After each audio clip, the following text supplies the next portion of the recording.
নমস্কাৰ স্বাগতম মিত্ৰ বাতৰিলৈ ষ্টুডিঅ'ত মই প্ৰাঞ্জল আৰম্ভণিতে এটা গুৰুত্বপূৰ্ণ খবৰ সামগুৰিৰ কাঠপাৰা জুৱাৰ মুকলি আড্ডা স্থানীয় ফাৰুক নামৰ এজন লোকৰ নেতৃত্বত চলিছে জুৱাৰ লগতে চলিছে চিত্ৰহাৰৰ নামত অশ্লীল নৃত্য উৰে নিশা বজোৱা উচ্চ প্ৰাবল্যৰ সংগীতে অসুবিধাত পেলাইছে পৰীক্ষাৰ্থীক আৰক্ষীক কঠোৰ ব্যৱস্থা লোৱাৰ দাবী স্থানীয় ৰাইজৰ উচ্চ প্ৰাবল্যৰ সংগীত বজোৱাৰ বাবে তীব্ৰ অসুবিধাত পৰিছে স্থানীয় ৰাইজৰ লগতে কিছুদিন পিছতেই বিদ্যালয়ৰ বছৰীয়া পৰীক্ষাৰ লগতে হাইস্কুল শিক্ষান্ত আৰু উচ্চতৰ মাধ্যমিক চূড়ান্ত পৰীক্ষাত অৱতীৰ্ণ হোৱা পৰীক্ষাৰ্থীসকল এই ক্ষেত্ৰত আৰক্ষী প্ৰশাসনক অৱগত কৰিবলৈ সংকোচ প্ৰকাশ কৰিছে স্থানীয় ৰাইজে কিয়নো যিকোনো মুহূৰ্তত এইসকল লোকৰ ৰুখত পৰাৰ ভয়ত মুখ খুলিব পৰা নাই স্থানীয় লোকে এয়া সামগুৰিৰ কাঠপাৰাৰ দৃশ্য য'ত জুৱাৰ আড্ডা মুকলিকৈ চলি আছে কেমেৰাত এই দৃশ্যবোৰ বন্দী হৈছে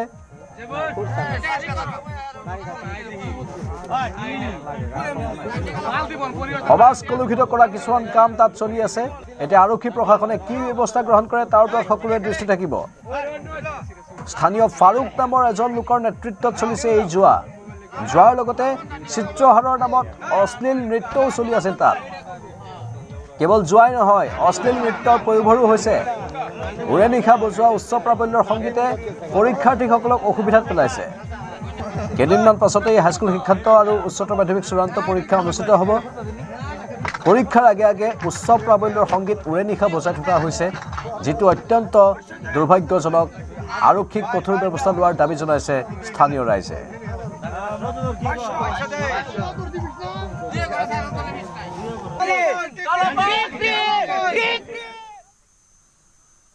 পঁয়ত্ৰিশটা নীতি নিৰ্দেশনাৰ সৈতে হাইস্কুল শিক্ষান্ত আৰু উচ্চতৰ মাধ্যমিক চূড়ান্ত পৰীক্ষা সুকলমে পাতিবলৈ কঠোৰ পদক্ষেপ চৰকাৰৰ চেণ্টাৰ ইন চাৰ্জ আৰু সকলো জিলাৰ শিক্ষকৰ সৈতে মুখ্যমন্ত্ৰীৰ লগতে শিক্ষা বিভাগৰ জৰুৰী সভা পৰীক্ষাৰ কেন্দ্ৰসমূহত ৩৫টাকৈ নীতি নিৰ্দেশনা মানি চলিব লাগিব নিৰ্বাচনৰ বাবে চৰকাৰে পৰীক্ষাৰ সময়ত বিশেষ গুৰুত্ব দিব নোৱাৰাৰ বাবে পৰীক্ষা কেন্দ্ৰৰ তত্ত্বাৱধায়কক সুকলমে পৰীক্ষা অনুষ্ঠিত কৰাৰ বাবে আহ্বান জনায় এইবাৰ ৰাজ্যৰ 1046টা কেন্দ্ৰত অনুষ্ঠিত হ'ব HSLC পৰীক্ষা এই পৰীক্ষাত অৱতীৰ্ণ হ'ব মুঠ 4,38,565 গৰাকী পৰীক্ষাৰ্থী আনহাতে 821টা কেন্দ্ৰত অনুষ্ঠিত হ'ব HSৰ চূড়ান্ত পৰীক্ষা HSৰ পৰীক্ষাত অৱতীৰ্ণ হ'ব মুঠ 3,30,344 গৰাকী পৰীক্ষাৰ্থী এই ক্ষেত্ৰত পৰীক্ষা সুকলমে অনুষ্ঠিত কৰাৰ বাবে তত্ত্বাৱধায়কসকলক আহ্বান জনায় মুখ্যমন্ত্ৰীয়ে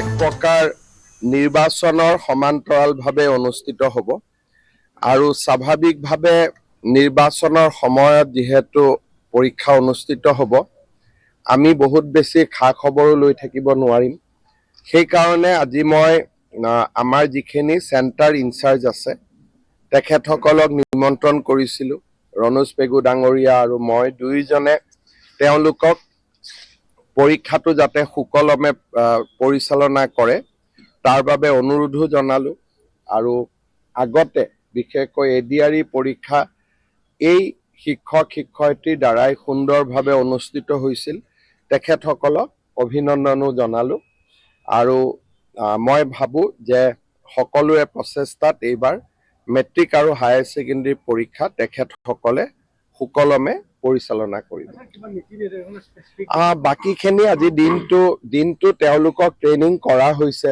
ইয়াৰ সূক্ষ্ম কথা বতৰাবিলাকত আমি সোমোৱা নাই কেনেকৈ পৰীক্ষা আনিব লাগিব ক'ত মোবাইল থ'ব লাগিব ক'ত CCTV ল'ব লাগিব পৰীক্ষাৰ প্ৰশ্ন কাকত ক'ত থাকিব ই এটা দীঘলীয়া প্ৰশিক্ষণ সেইখিনি আমাৰ স্কুল এডুকেশ্যন বোৰ্ডে কৰিছে সেই বিষয়টোত আমি সোমোৱা নাই আমি মাত্ৰ তেওঁলোকক এইটোৱে পৰামৰ্শ দিছোঁ যাতে পৰীক্ষাটো ভাল কৰি আপোনালোকে পৰিচালনা কৰে আপোনালোকৰ ওপৰত আমাৰ বিশ্বাস আছে ইলেকশ্যন থাকিব আমি বেছি খবৰ ল'ব নোৱাৰিম গতিকে আপোনালোকে যাতে ভাল কৰি পৰীক্ষাটো পাতে এইবাৰ প্ৰাইভেট স্কুলত পৰীক্ষা নহ'ব আৰু হায়াৰ ছেকেণ্ডেৰী মেট্ৰিক দুইটাই চৰকাৰী স্কুলতে অনুষ্ঠিত হ'ব আৰু পৰীক্ষাৰ যিবিলাক নিৰীক্ষক ইনভেজিলেটৰ তেওঁলোকো আগে পিছে আমি প্ৰাইভেট বিদ্যালয়ৰ শিক্ষক শিক্ষয়িত্ৰীক আনো এইবাৰ সিদ্ধান্ত লোৱা হৈছে যে প্ৰাইভেট স্কুলৰ শিক্ষক শিক্ষয়িত্ৰী নাথাকিব কাৰণ কৰবাত কিবা ভুল হ'লে প্ৰাইভেট স্কুলৰ শিক্ষক শিক্ষয়িত্ৰীৰ ওপৰত চৰকাৰৰ কৰ্তৃত্ব নাথাকে আমি একশ্যনো ল'ব নোৱাৰোঁ সেই কাৰণে এইবাৰ আমি কৈছোঁ যে যেহেতু বহুতখিনি নিযুক্তিও হৈ গ'ল সেইকাৰণে চৰকাৰী বিদ্যালয়ৰ শিক্ষক শিক্ষয়িত্ৰীসকলে পৰীক্ষাৰ নিৰীক্ষণৰ দায়িত্ব ল'ব। বিজেপিত আনুষ্ঠানিকভাৱে যোগদান কৰিলে আছুৰ প্ৰাক্তন সাধাৰণ সম্পাদক শংকৰজ্যোতি বৰুৱাই। বাজপেয়ী ভৱনত বিজেপিৰ ৰাজ্যিক সভাপতি দিলীপ শইকীয়াৰ উপস্থিতিত অৰ্ধশতাধিক সমৰ্থকক লগত লৈ বিজেপিত যোগদান কৰিলে শংকৰজ্যোতি বৰুৱাই। যোগদান অনুষ্ঠানত উপস্থিত থাকে কেন্দ্ৰীয় মন্ত্ৰী পবিত্ৰ মাৰ্ঘেৰিটা, মন্ত্ৰী জয়ন্ত মল্ল বৰুৱাকে ধৰি বহু বিজেপি নেতা। শংকৰজ্যোতিৰ লগতে যোগদান কৰিলে আন কেইবাজনো নেতাই।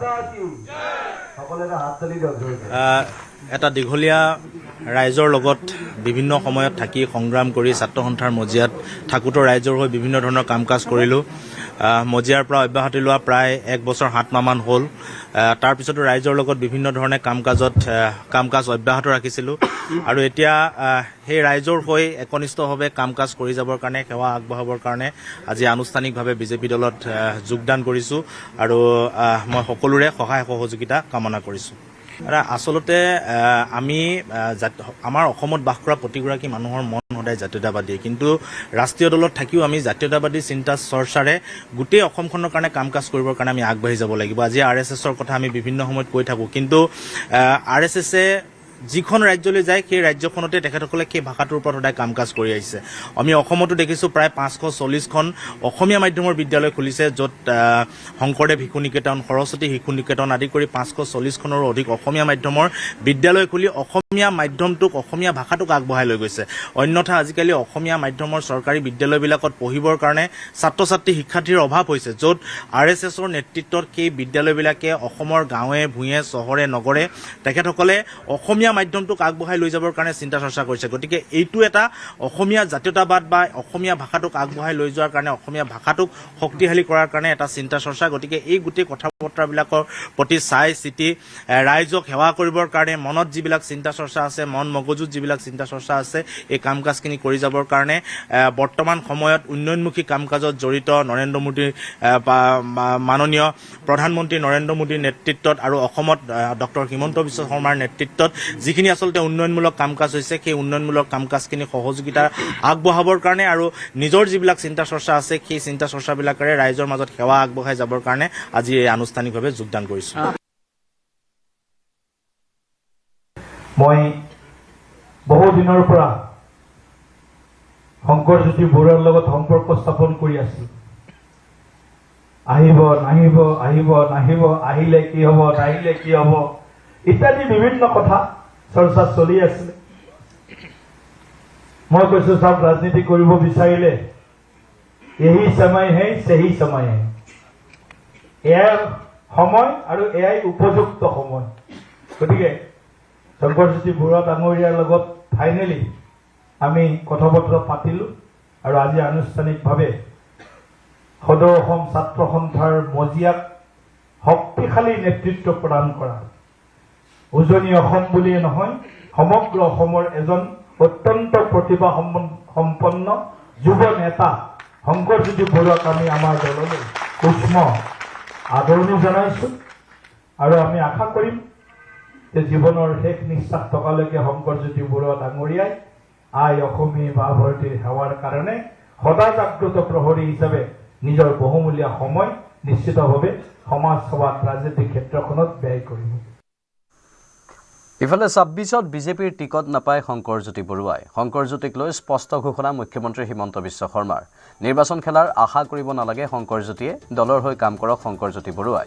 শংকৰজ্যোতিৰ বিজেপিত যোগদানক লৈ এই মন্তব্য মুখ্যমন্ত্ৰীৰ। আছুৰ কেইবাজনো প্ৰাক্তন নেতাই যোগদান কৰিব, কিন্তু মই সকলোকে কৈছোঁ যে শেষ সময়ত যোগদান কৰিছে, টিকেটৰ আশা কৰিব নালাগে।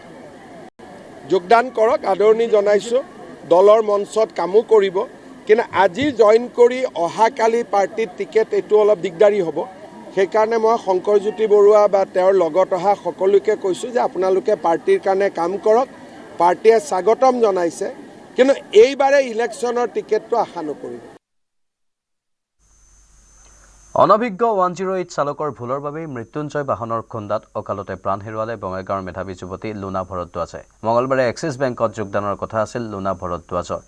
বহুদিনৰে পৰা বিজুতিৰে চলি থকা বাহনখন শুকুৰবাৰে মেৰামতিৰ বাবে নিছিল চালকজনে।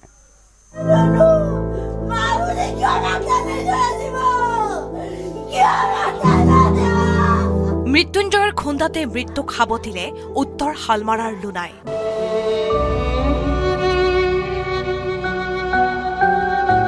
অনভিজ্ঞ 108 চালকৰ ভুলৰ বাবে যুৱতীৰ কৰুণ মৃত্যু। মঙলবাৰে নতুন কৰ্মজীৱনৰ পাতনি মেলাৰ কথা আছিল যুৱতীগৰাকীৰ। যোগদানৰ বাবে নথি পত্ৰ গোটাবলৈ ওলাই গৈ ঘূৰি নাহিল লুনা। সৰস্বতী পূজাৰ সন্ধিয়া মহানগৰীৰ কাহিলীপাৰাত 108 মৃত্যুঞ্জয়ৰ খুন্দাত অকালতে জীৱনবন্তী নুমাল বঙাইগাঁৱৰ মেধাৱী যুৱতী লুনা ভৰদ্বাজৰ। 108 এম্বুলেন্সখনে কেইবাখনো বাহনক মহতিয়াই লুনাৰ স্কুটিত পাছফালৰ পৰা খুন্দিওৱাৰ ফলতে ঘটনাস্থলীতে মৃত্যু হয় যুৱতীগৰাকীৰ। দুৰ্ঘটনাটোত গুৰুতৰভাৱে আঘাতপ্ৰাপ্ত হয় যুৱতীগৰাকীৰ বন্ধু অচ্যুত বৰুৱা নামৰ এজন যুৱক। মঙলবাৰে এক্সিছ বেংকত যোগদানৰ কথা আছিল মেধাৱী লুনা ভৰদ্বাজৰ। যোগদানৰ পূৰ্বে প্ৰয়োজনীয় নথি গোটাবলৈ গৈ কাহানিও ঘূৰি নহাৰ বাটেৰে গলগৈ লুনা। ৰাজ্যৰ সেৱাৰ বাবে অহোৰাত্ৰি নিয়োজিত মৃত্যুঞ্জয় সেৱাৰ বাহনৰ খুন্দাতেই অকাল মৃত্যু হল যুৱতীগৰাকীৰ। নিজ কন্যাৰ মৃত্যুৰ খবৰে কান্দোনৰ ৰোল তুলিছে লুনাৰ উত্তৰ হালমাৰাৰ ঘৰত। কন্যাৰ ভুতু বুকুত সাৱটি মাতৃৰ হিয়া ভগা কান্দোন।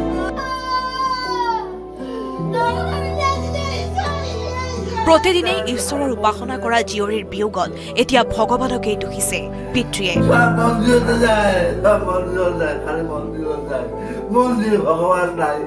ইফালে শুকুৰবাৰৰ সন্ধিয়াৰ ঘটনাৰ পাছতে পোহৰলৈ আহিছে ভয়াৱহ তথ্য। দুৰ্ঘটনা সংঘটিত কৰিয়েই পলায়ন কৰা 108 বাহনখনৰ চালক ৰেকিবুদ্দিন আহমেদ নাছিল প্ৰশিক্ষণপ্ৰাপ্ত চালক।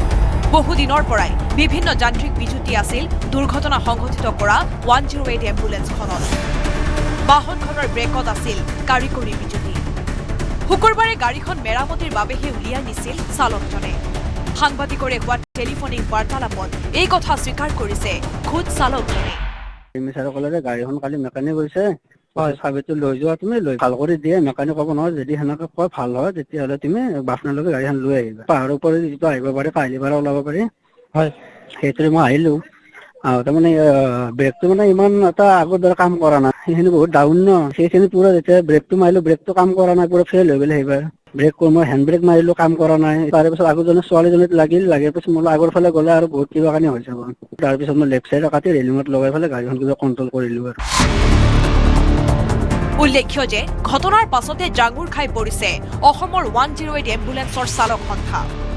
108 চালকৰ দীৰ্ঘদিনীয়া প্ৰতিবাদক উপলুঙা কৰি জিভিকে অনভিজ্ঞ চালকক নিয়োগ কৰাৰ বাবেই মৰ্মান্তিক ঘটনাটো সংঘটিত হোৱাৰ অভিযোগ তুলিছে 108ৰ চালক সন্থাই। প্ৰতিবাদৰ ভূতক তুলিবলৈয়ে খৰতকীয়াকৈ কোনো প্ৰশিক্ষণৰ অবিহনে নিয়োগ কৰা অস্থায়ী চালকৰ ভুলৰ বাবেই যুৱতীৰ মৃত্যু হোৱাৰ ঘটনাৰ সম্পূৰ্ণ দোষ জিভিকেৰ বুলি উল্লেখ কৰে 108ৰ স্থায়ী চালক সন্থাই। সদৌ অসম 108 মৃত্যুঞ্জয় কৰ্মচাৰী সন্থাৰ কৰ্মচাৰী ইয়াত জড়িত নহয়। ইয়াত জড়িত হৈছে একমাত্ৰ জিভিকে EMRI এই কোম্পানীটো গাফিলতিৰ বাবে অপ্ৰশিক্ষণপ্ৰাপ্ত অনভিজ্ঞ চালকৰ দ্বাৰা গাড়ীসমূহ গতাই দিয়া হৈছে। এই গাড়ীসমূহ এনেদৰে চলোৱাৰ বাবে আজি এনেদৰে দুৰ্ঘটনা সংঘটিত হৈছে। শোকাবহ দুৰ্ঘটনাটোত গুৰুতৰভাৱে আহত হোৱা অচ্যুত বৰুৱা নামৰ যুৱকজন এতিয়াও চিকিৎসাধীন হৈ আছে GMCHত। ঘটনাৰ নিশাই দিছপুৰ আৰক্ষী থানাত এজাহাৰ দাখিল কৰে যুৱতীগৰাকীৰ আত্মীয়ৰ অভিযোগ, দুৰ্ঘটনা সংঘটিত কৰিয়ে পলায়ন কৰা চালক ৰেকিবুদ্দিনলৈ ফোন কৰাত পুৱা আৰক্ষী থানাত নিজে আহি ধৰা দিয়াৰ কথা কয় চালকজনে। অভিযুক্ত চালকজনক ৰাতিপুৱালৈকে সময় দি পলায়নৰ সুবিধা কৰাৰ অভিযোগ তুলিলে মৃত যুৱতীগৰাকীৰ আত্মীয়ই। শুনামতে দুজনক খুন্দাইছে, এখেতক খুন্দাই তেখেতে পলাইছে। এখেতে এম্বুলেন্সে যদি পলাই বাকীবিলাকৰ চেফটি ক'ত থাকিব? এম্বুলেন্সত ৰোগী লৈ যায় মানুহক। যোনটো ইয়াৰে এম্বুলেন্সৰ ড্ৰাইভাৰবিলাক আহিছিল সিহঁতে ডাইৰেক্টলি কৈছে যদি এইটো এম্বুলেন্সে খুন্দাইছে সেই ড্ৰাইভাৰজনে মদ খাই চলাব লাগিব। তাৰ বাহিৰে আমাৰ সুস্থ ড্ৰাইভাৰে কেতিয়াও এক্সিডেণ্ট নকৰে। উল্লেখ্য যে গাড়ীৰে মহতিয়াই এগৰাকী যুৱতীৰ প্ৰাণ কাঢ়ি পলায়ন কৰা চালক ৰেকিবুদ্দিনে শনিবাৰে দুপৰীয়া ৰঙিয়া থানাত আত্মসমৰ্পণ কৰে। মৰ্মান্তিক ঘটনাত এগৰাকী সম্ভাৱনাপূৰ্ণ যুৱতীৰ মৃত্যুৰ পাছতে উত্থাপন হৈছে কেইবাটাও প্ৰশ্ন।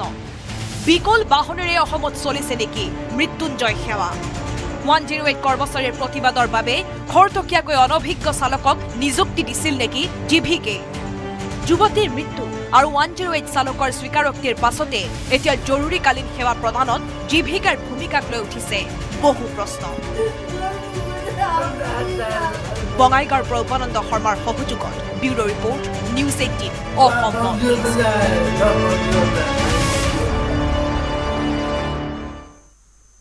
ডাভোছৰ পৰা সুখবৰ লৈ আহিছে মুখ্যমন্ত্ৰী হিমন্ত বিশ্ব শৰ্মাই ফেব্ৰুৱাৰীত অসমলৈ আহিব বিদেশী বিনিয়োগকাৰী ডাভোছৰ সন্মিলনত মিলিত হোৱা কেইবাটাও উদ্যোগ প্ৰতিষ্ঠানৰ সৈতে MOUত স্বাক্ষৰ কৰিব অসম চৰকাৰে গণৰাজ্য দিৱসৰ পাছতে ডাভোছৰ অভিজ্ঞতাৰ কথা অসমৰ ৰাইজক অৱগত কৰিব মুখ্যমন্ত্ৰীগৰাকীয়ে অসমত কেইবাটাও বিদেশী কোম্পানীৰ বিনিয়োগৰ সম্ভাৱনাৰ কথাও প্ৰকাশ কৰিছে মুখ্যমন্ত্ৰীয়ে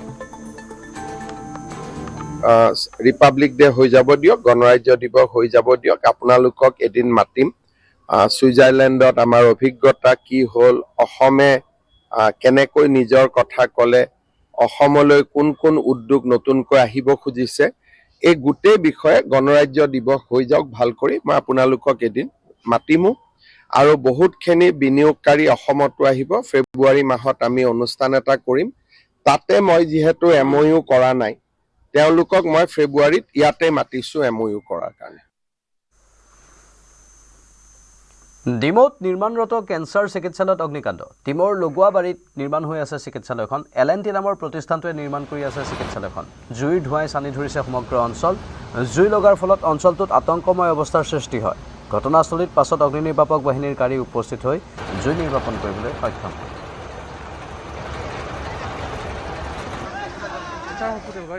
হয় এনেকুৱা যে নহওক আৰু প্ৰভু কেঞ্চাৰ হস্পিটেল কয় ইকৰাণী নাহোৱাবি কেঞ্চাৰ হস্পিটেলৰ ৰিপেয়াৰিং বনাই আছিলে বৰ্তমান ভিতৰত কাম চলি থকা অৱস্থাত কাৰেণ্ট শ্বৰ্ট চাৰ্কিট হৈছে নগাঁৱৰ লাচিত নগৰতো ভয়ংকৰ অগ্নিকাণ্ডত জাগ হৈছে দুটাকৈ ঘৰ লাচিত নগৰৰ চয়ন গোস্বামী আৰু নয়ন গোস্বামীৰ ঘৰত জুইৰ সূত্ৰপাত অগ্নিনিৰ্বাপক বাহিনীৰ তৎপৰতাত জুই নিৰ্বাপিত হয় যদিও কেইবা লাখ টকাৰ সম্পত্তি ভস্মীভূত হয়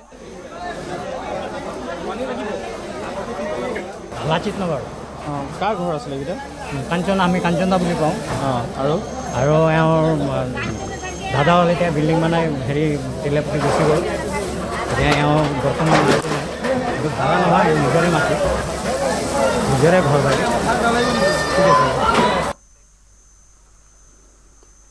এই সৰলতা ভৰা নিৰ্ভেজাল মৰমবোৰে কেতিয়াবা আৱেগিক কৰি তোলে কণমানি ভাগিনটোৰ প্ৰয়োজনীয় চিকিৎসাৰ সকলো ব্যৱস্থা কৰা হ'ব কণমানি ভাগিনহঁতৰ স্বাস্থ্যৰ যতন লোৱাটো মামাৰ দায়িত্ব সদায় আছে আজি সামাজিক মাধ্যমত এটি শিশুৰ সৈতে কথা বতৰা পাতি শিশুটিৰ স্বাস্থ্যৰ বুজ ল'লে মুখ্যমন্ত্ৰীয়ে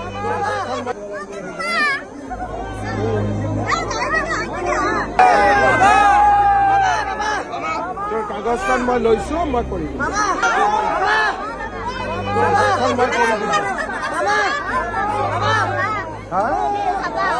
বিহু খাব লাগিব তোক মই কিবা পঠাই দিম তোৰ মই হাতখন ঠিক কৰি দিম হা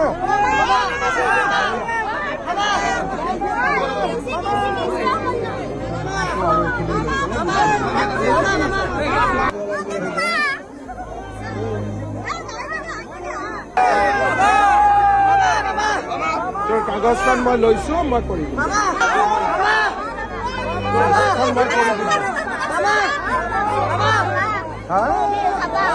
বিহু খাব লাগিব তোক মই কিবা পঠাই দিম তোৰ মই হাতখন ঠিক কৰি দিম হা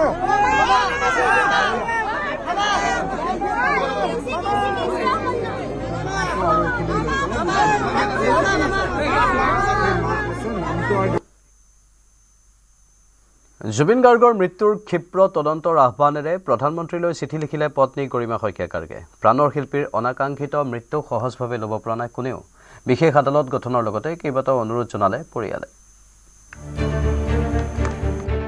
প্ৰধানমন্ত্ৰীলৈ জুবিন পত্নী গৰিমাৰ পত্ৰ জুবিন গাৰ্গৰ মৃত্যুৰ তদন্তৰ বাবে বিশেষ আদালত গঠন অসমত ক্ষিপ্ৰ বিচাৰ ছিংগাপুৰত উপযুক্ত কূটনৈতিক আইনী ব্যৱস্থাৰ অনুৰোধেৰে প্ৰধানমন্ত্ৰীলৈ চিঠি লিখিলে গৰিমা শইকীয়া গাৰ্গে প্ৰাণৰ শিল্পীৰ অনাকাংক্ষিত মৃত্যুক সহজভাৱে ল'ব পৰা নাই কোনেও জুবিন গাৰ্গৰ মৃত্যুৰ উচিত তদন্ত বিচাৰি হাবাথুৰি খাইছে প্ৰতিজন অনুৰাগীয়ে স্বামীৰ ন্যায়ৰ বাবে প্ৰতিদিনে যুঁজি গৈছে গৰিমা শইকীয়া গাৰ্গ। পিছ হুহকা নাই ভগ্নী পামী বৰঠাকুৰো। যথাসম্ভৱ প্ৰতিটো ব্যৱস্থাই লৈছে পৰিয়াল তথা অনুৰাগীয়ে। উচিত তদন্ত নোহোৱালৈ দহি দহি পাৰ কৰিছে সময়। জুবিনক খুলি খুলি খোৱা, শেষ পৰ্যায়ত আওকাণ কৰা অভিযুক্ত যাতে কোনো কাৰণতে সাৰি নাযায়, অভিযুক্তই যাতে কঠোৰতকৈ কঠোৰ শাস্তি পায়, তাৰ বাবে পৰিয়ালে ল'লে এই ব্যৱস্থা। অভিযুক্তই যাতে কোনো কাৰণতে জামিন নাপায় সেই আহ্বানো জনোৱা হ'ল প্ৰধানমন্ত্ৰী মোদীলৈ প্ৰেৰণ কৰা পত্ৰত। আইনৰ ক্ষেত্ৰত থকা ভাৰত চৰকাৰৰ দায়বদ্ধতাৰ ওপৰত বিশ্বাস ৰাখি প্ৰধানমন্ত্ৰীৰ শৰণাপন্ন জুবিনৰ অসহায় পৰিয়াল। তদন্তত ল'ব পৰা দীঘলীয়া সময় হ্ৰাস কৰাৰ স্বাৰ্থত বিশেষ আদালত গঠনৰ অনুৰোধ জনালে পৰিয়ালে। প্ৰয়োজনত ৰাজ্য চৰকাৰে ইতিমধ্যে নিয়োগ কৰা দলটোত অধিক সংখ্যক শক্তিশালী অধিবক্তা নিযুক্তিৰো জনালে আহ্বান। যাতে ৰাষ্ট্ৰীয় পৰ্যায়ৰ জ্যেষ্ঠ আৰু অভিজ্ঞ অধিবক্তাসকলৰ অন্তৰ্ভুক্তিয়ে গোচৰটোত প্ৰয়োজনীয় সৰ্বোচ্চ পেছাদাৰী দক্ষতা আৰু গুৰুত্ব প্ৰদান কৰিব পাৰে। জুবিনৰ জীৱনৰ অন্তিম সময় হেৰুৱা প্ৰতিটো মুহূৰ্তৰ উচিত তদন্তৰ পোষকতা পৰিয়ালৰ। কেৱল পৰিয়ালৰে নহয়, এই দাবী সমগ্ৰ অসমবাসীৰো। এই পত্ৰই এতিয়া কিমান প্ৰভাৱ পেলাব তাক লৈ নিবদ্ধ থাকিব অসমৰ দৃষ্টি। News desk report, news 18 Assam north east. অযোধ্যাৰ ৰাম মন্দিৰৰ প্ৰাণ প্ৰতিষ্ঠাৰ 2 বছৰ। অযোধ্যাত ৰাম মন্দিৰৰ বিৰোধিতা কৰিছিল বহু নেতাই। ৰাম মন্দিৰ স্থাপনে দেশৰ সাম্প্ৰদায়িক পৰিৱেশ বিঘ্নিত কৰিব বুলিও কৈছিল। কিন্তু বাস্তৱত এনে হোৱাৰ পৰিৱৰ্তে ৰাম মন্দিৰে গঢ়িছে ইটোৰ পাছত সিটো অভিলেখে। ভাৰতৰ হিন্দুসকলে এই মন্দিৰক কেনেদৰে হৃদয়ত স্থান দিছে সেই কথাও প্ৰকাশ পাইছে এই অভিলেখবোৰত। 2024 চনৰ 22 জানুৱাৰীৰ পৰা 2026 চনৰ 22 জানুৱাৰীলৈ এই 2 বছৰত প্ৰায় 50 কোটি লোকে অযোধ্যাৰ ৰাম মন্দিৰ দৰ্শন কৰিছে, যি সংখ্যা 34 কোটি জনসংখ্যাৰ দেশ আমেৰিকাতকৈ 1.5 গুণ অধিক। পাকিস্তানৰ 24 কোটি জনসংখ্যাৰ তুলনাত ৰাম মন্দিৰ দৰ্শন কৰা লোকৰ সংখ্যা 2 গুণ অধিক। আনহাতে 17 কোটি জনসংখ্যাৰে বাংলাদেশতকৈ 3 গুণ অধিক। 45 কোটি জনসংখ্যাৰে ভৰা সমগ্ৰ ইউৰোপীয় আয়োগতকৈ এই সংখ্যা 5 কোটি অধিক।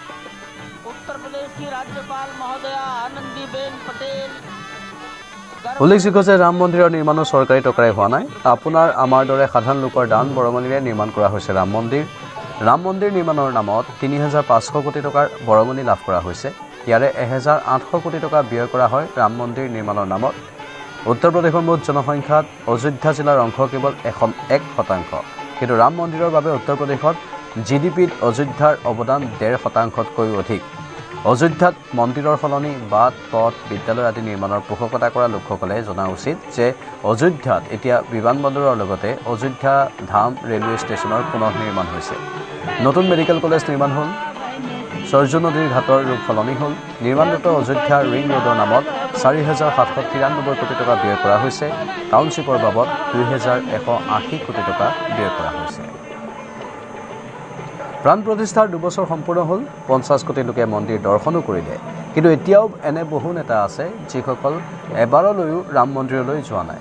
যাৰ ভিতৰত আছে বিৰোধী নেতা ৰাহুল গান্ধী, অখিলেশ যাদৱ, অৱধেশ প্ৰসাদ, পশ্চিমবংগৰ মুখ্যমন্ত্ৰী মমতা বেনাৰ্জী, শৰদ পাৱাৰ, মল্লিকাৰ্জুন খাৰ্গে, উদ্ধৱ ঠাকৰে, সোনিয়া গান্ধী, তেজস্বী যাদৱৰ দৰে বহু নেতা। ব্যক্তিগত সমস্যাৰ বাবেও তেওঁলোক ৰাম মন্দিৰলৈ নাযাব পাৰে। এনে নহয় যে ভাৰতৰ সংবিধানত লিখা আছে যে ৰাম মন্দিৰলৈ যাবই লাগিব। কিন্তু লক্ষণীয় যে ৰাজনৈতিক বিৰোধৰ বাবে তেওঁলোকে ৰাম মন্দিৰৰ সৈতে দূৰত্ব বজাই ৰাখিছে নেকি তাক লৈ প্ৰশ্ন উঠিছে। আক্ৰমণাত্মকো হৈ পৰিছে এতিয়া বিজেপি নেতৃত্ব এই বিষয়টোক লৈ। उत्तर प्रदेश की राज्यपाल महोदया आनंदीबेन पटेल गर्भगृह में प्रवेश हो चुका। ৰাজ্যত চলি থকা ভোটাৰ তালিকাৰ বিশেষ পুনৰীক্ষণ প্ৰক্ৰিয়াক লৈ প্ৰান্তে প্ৰান্তে একাংশ লোকৰ মাজত হাহাকাৰ পৰিস্থিতিৰ সৃষ্টি হৈছে। বৰছলা সমষ্টিৰ অন্তৰ্গত মিছামাৰীৰ জিয়াগাভৰু গাঁৱত বিসংগতিপূৰ্ণ ভোটাৰ তালিকাত হতভম্ব স্থানীয় লোক। ভোটাৰ তালিকাৰ নাম কৰ্তনৰ অভিযোগ কিমান সত্য? মিছামাৰীৰ এক কাণ্ডই চকু কপালত তুলিছে সকলোৰে। ভোটাৰে গমেই নাপায়, প্ৰশাসনৰ ওচৰত ভোটাৰৰ অজ্ঞাতে আপত্তি ৰাখিল। ৰাজ্যত চলি থকা ভোটাৰ তালিকাৰ বিশেষ পুনৰীক্ষণ প্ৰক্ৰিয়াক লৈ ইতিমধ্যে প্ৰান্তে প্ৰান্তে একাংশ লোকৰ মাজত হাহাকাৰ পৰিস্থিতিৰ সৃষ্টি হৈছে। এই পৰিস্থিতিৰ মাজতে শোণিতপুৰ জিলাৰ মিছামাৰীত এক নাভূত নাশ্ৰুত ঘটনা পোহৰলৈ আহিছে। বৰছলা বিধানসভা সমষ্টিৰ অন্তৰ্গত মিছামাৰীৰ জিয়া গাভৰু গাঁৱত আশিষ নাগ, মীৰা নাগ আৰু জিন্তু ডেকাৰ নাম ব্যৱহাৰ কৰি জালিয়াতিৰে ভোটাৰ তালিকাৰ বিশেষ পুনৰীক্ষণ ফৰ্ম 7 দাখিল কৰি একাংশ লোকৰ নাম কৰ্তনৰ বাবে আপত্তি দাখিল কৰা হৈছে বুলি অভিযোগ উত্থাপিত হৈছে। জিয়া গাভৰু গাঁৱত আশিষ নাগ, মীৰা নাগ আৰু জিন্তু ডেকাই কোনো ধৰণৰ আপত্তি নিদিয়াকৈ তেওঁলোকে আপত্তি দিয়া বুলি বৰছলা সমজিলাৰ কাৰ্যালয় শুনানিত উপস্থিত হ'বলৈ বিএলৰ পৰা জাননী লাভ কৰাৰ পাছতে হতভম্ব হৈ পৰে। মোক বিএলঅ ছাৰে আমাৰ জগত বৰুৱাই ফোন কৰিলে যে আপুনি কাৰোবাৰ নামত অভিযোগ দিছে নেকি বুলি। তো মই কথাটো শুনি অলপ আচৰিত হৈ পৰিছোঁ, কাৰণ মইতো কাৰোবাৰ নামত এনেকুৱা অভিযোগ আজিলৈকে দিয়া নাই।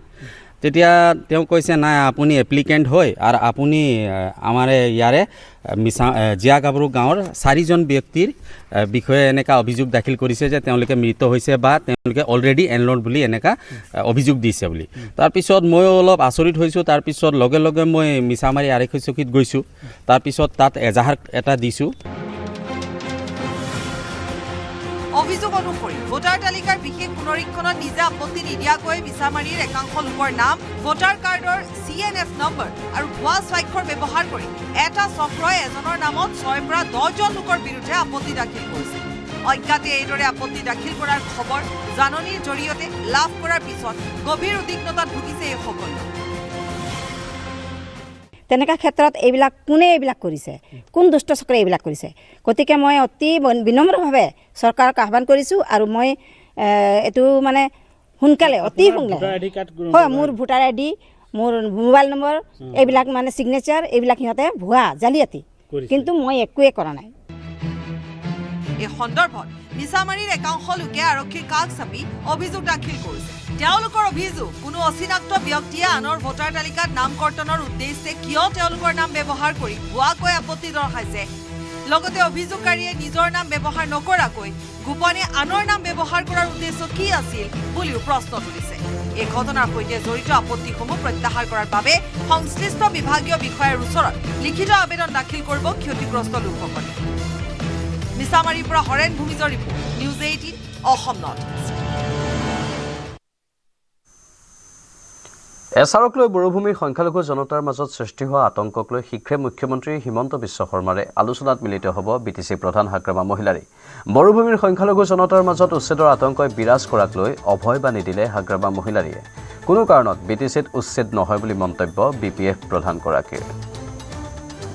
BTCত নহয়, BTCত উচ্ছেদ নহয়। BTCত কিহৰ উচ্ছেদ? উচ্ছেদ নহয় BTCত।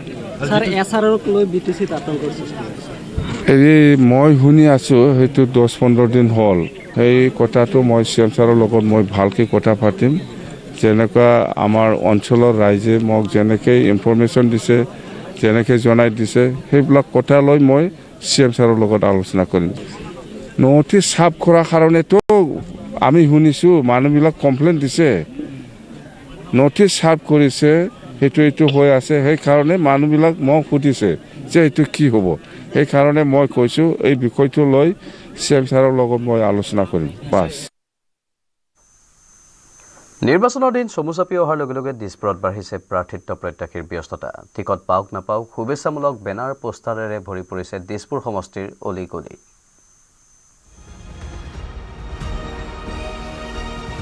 নিৰ্বাচন আহিছে, দিছপুৰত ব্যস্ততা প্ৰাৰ্থিত্ব প্ৰত্যাশীৰ। দিছপুৰ সমষ্টিত প্ৰাৰ্থিত্ব প্ৰত্যাশীৰ ভিৰ বাঢ়িছে। দিছপুৰৰ অলিয়ে গলিয়ে বলিছে নিৰ্বাচনী বতাহ।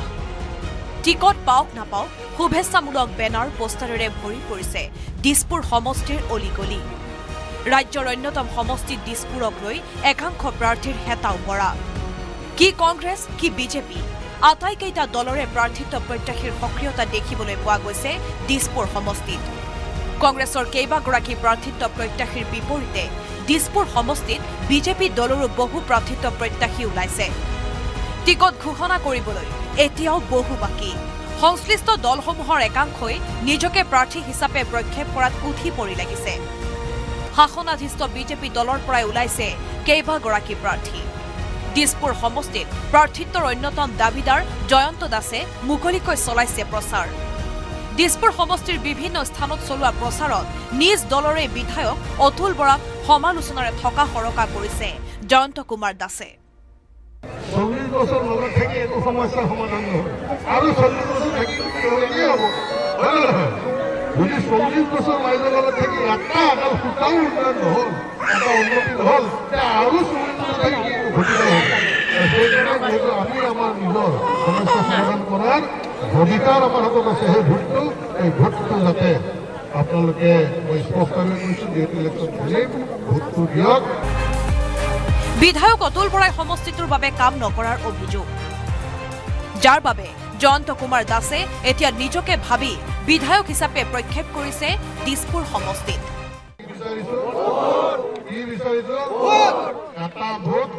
ৰাস্তা ক্লিয়াৰ, এটা ভোট খোৱাপানী ক্লিয়াৰ, এটা ভোট মাটি বটা ক্লিয়াৰ, এটা ভোট সকলো ক্লিয়াৰ। দল এটা কিন্তু দুই প্ৰাৰ্থিত প্ৰত্যাশীৰ মাজত মুকলি সংঘাত। তিনিবাৰকৈ টিকট বিচাৰি বিমুখ হ'বলগীয়া ৰাজ্যিক বিজেপিৰ উপ সভাপতি জয়ন্ত কুমাৰ দাস এইবাৰ আত্মবিশ্বাসী দলে টিকট দিব বুলি। ৰাইজে বিচৰাৰ পিছত মই টিকেট নোপোৱাৰ কোনো যুক্তিয়ে নাহে, তাৰমানে যুক্তিয়ে নাহে আৰু মই 100% টিকেট পাম আৰু আনুষ্ঠানিকতা আৰু নিৰ্বাচনলৈ মাথোন বাকী হিল দল ভাঙি মানুহে নিশ্চিতভাৱে মোক ভোট দি এইবাৰ বিধায়ক হিচাপে প্ৰেৰণ কৰিব। বিপৰীতে বৰ্তমানৰ বিজেপি বিধায়ক অতুল বৰাও 100% আত্মবিশ্বাসী টিকটক লৈ। সমষ্টি পুনৰ নিৰ্ধাৰণৰ পাছত অতুল বৰাক চিলনীয়ে উৰি আহি টিকট দিব কেনো? দিছপুৰ সমষ্টিত অতুল বৰাৰ বাদে কোনো বিকল্প নাই। ক'বলৈ সুবিধা পাইছে কৈছে আৰু সেইটোৱে কথা। আৰু মই তেনেকৈ নকওঁ, কাৰণ মই দিছপুৰৰ 33 নং দিছপুৰৰ কেণ্ডিডেট, যিহেতু মই নিজে ভাবিছোঁ আৰু মই MLA হৈয়ে আছোঁ আৰু MLA আকৌ হোৱাৰ বাবে মই খুব এটা সাংঘাতিক মানে হেৰি কৰিব নালাগে, কৈ ফুৰিব নালাগে, সেইটো নিজে নিজেই মানে উৰি উৰি আহি চিলাৰ দৰে টিকেট মোৰ ওপৰতে পৰিব। দিছপুৰ সমষ্টিত বিজেপি দলৰ প্ৰাৰ্থিত প্ৰত্যাশীৰ মাজত চলি থকা এই আক্ৰমণ প্ৰত্যাক্ৰমণে কিন্তু আগন্তুক সময়ত টিকট প্ৰদানক লৈ থল হেকত পৰাৰো সম্ভাৱনা নথকা নহয়, কিয়নো জয়ন্ত কুমাৰ দাসক দলে টিকট নিদিলেও এক প্ৰকাৰ নিৰ্বাচন খেলাটো নিশ্চিত বুলি মন্তব্য কৰিছে জয়ন্ত দাসে। গুৱাহাটীৰ পৰা বিষ্ণু শইকীয়াৰ report, news 18 Assam north east. বাতৰি দেখিতে সময় বাণিজ্যিক বিৰতিৰ। এইটো মাইথান ষ্টীল নহয়, ওচৰ চুবুৰীয়াসকলে লগাইছে। ষ্ট্ৰং মানে মাইথান ষ্টীল।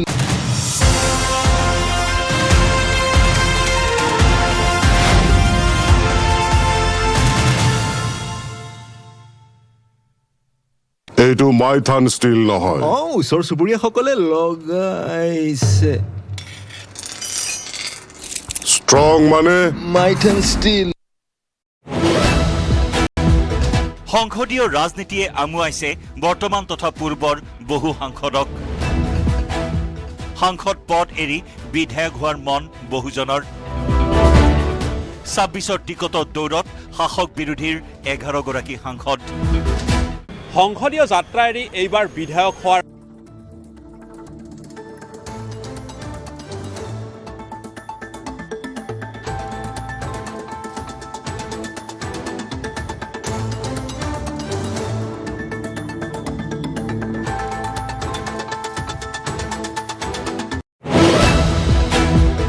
সংসদীয় ৰাজনীতিয়ে আমুৱাইছে বৰ্তমান তথা পূৰ্বৰ বহু সাংসদক।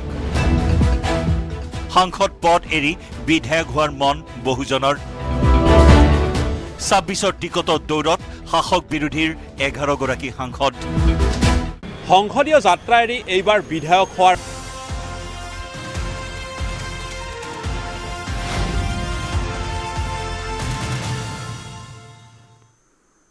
প্ৰতিবাৰৰ দৰে এইবাৰো বিজেপিৰ ব্যতিক্ৰমী ৰণনীতি। নিৰ্বাচনলৈ হাতত 1.5 মাহ বাকী থকা অৱস্থাত 126টা সমষ্টিত ডিজিটেলি গীতে মাতে ভোটাৰৰ প্ৰিয়ভাজন হ'বলৈ চেষ্টা চলাব গেৰুৱা বাহিনীয়ে। 26ৰ ৰণক্ষেত্ৰত নতুন ৰণনীতি অৱলম্বন ৰাজ্যিক বিজেপিৰ। ডিজিটেলি জোৰদাৰ প্ৰচাৰৰ পৰিকল্পনা গেৰুৱা বাহিনীৰ। ৰণভূমিত সাজু ৭৫খনৰো অধিক অডিঅ' ভিজুৱেল বাহন। ডিজিটেল ভানে দাঙি ধৰিব 5 বছৰীয়া কামৰ খতিয়ান। নিৰ্বাচনৰ বাবে ৰাজ্যিক বিজেপি কাৰ্যালয়লৈ অনা হৈছে এনেধৰণৰ 30খনকৈ বাহন আৰু এই 30খনকৈ অডিঅ' ভিডিঅ' যি বাহন আছে এই বাহনকেইখন সমষ্টিয়ে যাব আৰু 5 বছৰত বিজেপিয়ে কৰা কামসমূহৰ ক্ষতিয়ন দাঙি ধৰিব প্ৰতিটো সমষ্টিৰ ৰাইজৰ সন্মুখত। নিৰ্বাচনৰ প্ৰচাৰৰ ক্ষেত্ৰত ন' কম্প্ৰমাইজ মুডত ৰাজ্যিক বিজেপি। প্ৰতিবাৰৰ দৰে এইবাৰো বিজেপিৰ ব্যতিক্ৰমী ৰণনীতি। নিৰ্বাচনলৈ হাতত 1.5 মাহ বাকী থকা অৱস্থাত 126টা সমষ্টিত ডিজিটেলি গীতে মাতে ভোটাৰৰ প্ৰিয়ভাজন হ'বলৈ চেষ্টা চলাব গেৰুৱা বাহিনীয়ে। উত্তৰ প্ৰদেশ আৰু হাৰিয়ানাৰ পৰা অনা হৈছে 30খনৰো অধিক বাহন। 75খন অডিঅ' ভিডিঅ' বাহনেৰে প্ৰচাৰ চলাব সকলো সমষ্টিত। বিতৰণ কৰিব চৰকাৰী আঁচনি আৰু প্ৰতিশ্ৰুতিৰ লিফলেট।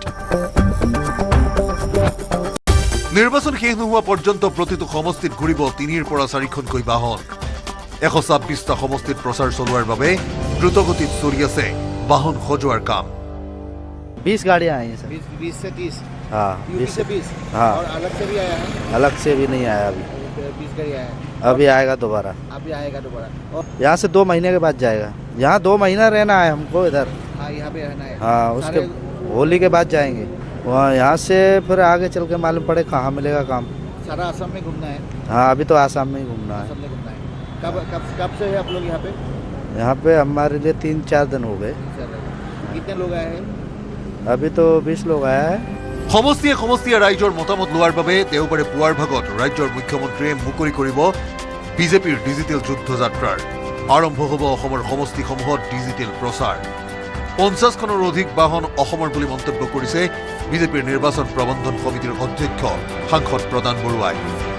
আমাৰ ভেনখনত 50খনতকৈ অধিক ভেন আমাৰ লোকেল কণ্ট্ৰেক্টৰবিলাককে আমি দিছোঁ আৰু এই ভেনবিলাকৰ কি হয় আমাৰ এটা চেণ্ট্ৰেলি এটা ৰেট এপ্ৰুভ কৰা থাকে। তো সেইকাৰণে সেই বস্তুটো যাতে আমাৰ সুন্দৰকৈ ৰূপায়ণ হয় নহ'লে কিছুমান প্ৰতিযোগিতা নাথাকিলে আমাৰ ৰেটবিলাকৰ অলপ ইফাল সিফাল হয়। তো সেইকাৰণে আমি এতিয়া 60% 70%তকৈ বেছি আমি আমাৰ লোকেল মানুহকে দিয়াৰ ব্যৱস্থা কৰিছোঁ আৰু কোৱালিটিৰ কথা আছে, ষ্টেণ্ডাৰ্ডৰ কথা আছে, গোটেইখিনি যাতে মেইনটেইন হয়। এটা ষ্টেণ্ডাৰ্ড ছেট আপ কৰিবৰ কাৰণে কেতিয়াবা তেনেকুৱা ব্যৱস্থাখিনিও কৰা হয়। কিন্তু আমি সম্ভৱতঃ যিমান পাৰোঁ মোৰ দেন 70% আমাৰ লোকেল মানুহকে দিবলৈ চেষ্টা কৰোঁ আৰু ভেনবিলাকতো 70%ৰ ওপৰত আমাৰ লোকেল মানুহহে আছে। সমাগত নিৰ্বাচনত চমক সৃষ্টিৰ বাবে সাজু হৈছে পক্ষ প্ৰতিপক্ষ। কিন্তু ভোটাৰৰ ওচৰ চাপিবলৈ কি নীতিয়ে চমৎকাৰ কৰিব সেয়া সময়ে ক'ব। Hirakjyoti Malakar report, news 18 Assam north east. বিৰোধী ঐক্যৰ বাবে বিধায়ক অখিল গগৈয়ে বাৰে বাৰে ডেডলাইন দিছে যদিও অখিলৰ ডেডলাইনক বুঢ়া আঙুলি দেখুৱাইছে গৌৰৱ গগৈয়ে। কংগ্ৰেছক 31 জানুৱাৰীৰ চৰম সীমা বান্ধি দিছিল যদিও অখিলৰ সৈতে আসন ভাগ বাটোৱাৰাৰ সময় আহি পৰা নাই বুলি মন্তব্য কৰে গৌৰৱ গগৈয়ে। বিৰোধী ঐক্যৰ নাটক। আকৌ অখিলৰ ৰাইজৰ দলে কংগ্ৰেছক দিছে ডেডলাইন।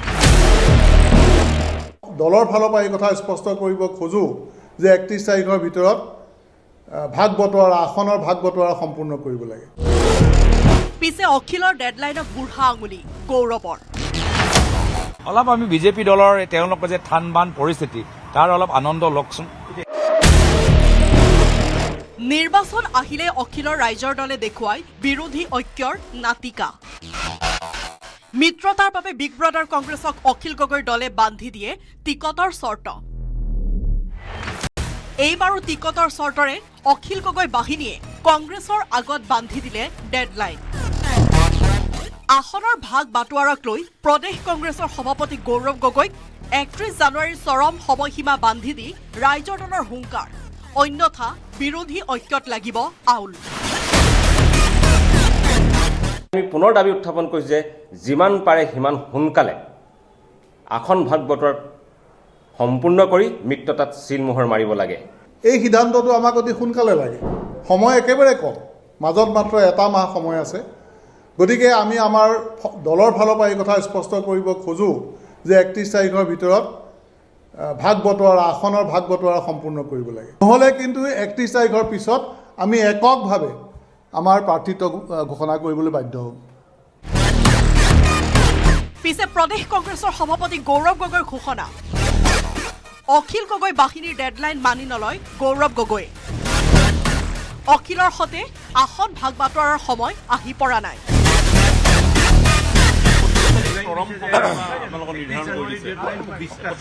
আমাৰ দলৰ সতীৰ্থসকলক কৈছোঁ, মিত্ৰজোঁটৰ আমাৰ সতীৰ্থসকল, অলপ আমি বিজেপি দলৰ তেওঁলোকৰ যে থান বান পৰিস্থিতি তাৰ অলপ আনন্দ লওকচোন।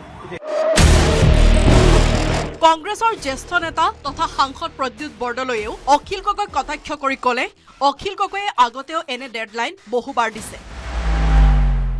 অখিল গগৈ বা ৰাইজৰ দলে যিমানেই সময়সীমা বান্ধি নিদিয়ক কিয়, আমাৰ মিত্ৰতা সকলো চালি জাৰি চাই শেষ হ'ব। অখিল গগৈ ডাঙৰীয়াই এককভাৱে বহুত কামেই কৰি আছে, তেওঁ ডেটো আগতে বহুতবাৰ দিছে, কিন্তু কংগ্ৰেছ দলে চবৰে লগত আলোচনা কৰিছে আৰু এইটো এটা সংবেদনশীল কথা, এটা যথেষ্ট সকলো বস্তু চালি জাৰি চাই আগবাঢ়িব লাগিব, সাৱধানতাৰে আগবাঢ়িব লাগিব। গতিকে হয়তো সময় লৈছে, কিন্তু 31 তাৰিখৰ ভিতৰতে যে হ'ব সেইটো গেৰাণ্টি কংগ্ৰেছ দলৰ পৰা তেওঁ কোনেও দিয়া নাই। অৱশ্যে প্ৰদেশ কংগ্ৰেছৰ প্ৰতিক্ৰিয়াৰ পিছতো পিছ হুহকা নাই অখিল গগৈ। গৌৰৱ গগৈৰ মন্তব্যক লৈ সৰব হৈ পৰা অখিল গগৈয়ে ক'লে, 31 জানুৱাৰীৰ পূৰ্বে আসনৰ ভাগ বাটোৱাৰা নহ'লে বিজেপিক প্ৰতিহত কৰা অসম্ভৱ হৈ পৰিব।